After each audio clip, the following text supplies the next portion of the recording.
Freddy Davis here, president of MarketFaith Ministries, coming to you once again from the library. MarketFaith Ministries provides radical disciple training to help believers become more knowledgeable of and confident in their Christian faith.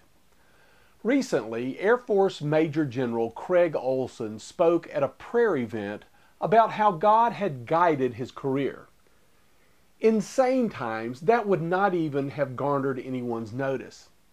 But these are not sane times.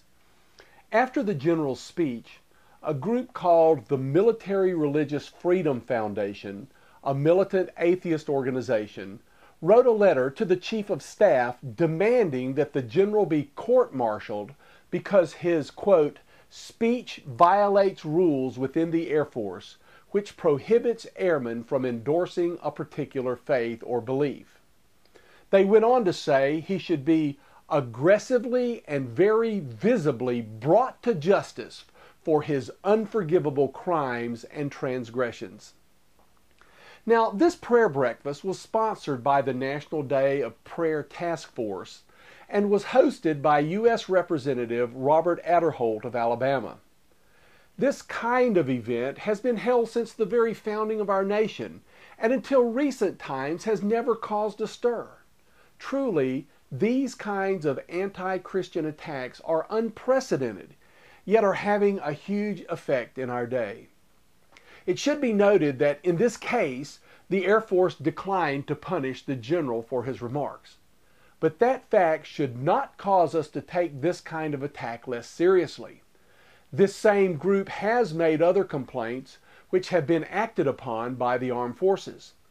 The result of these complaints have put greater restrictions on the religious freedom of cadets in our military academies and on our military chaplains in general.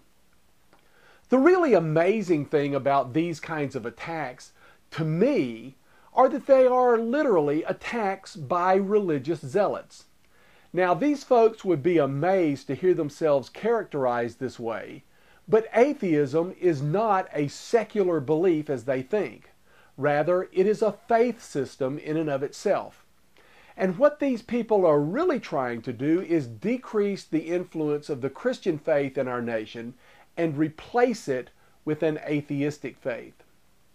Of course, we can complain and rail against these anti-Christian attacks, but what we really need to be doing is exposing the atheistic faith for what it is and sharing the truth of the gospel with these detractors.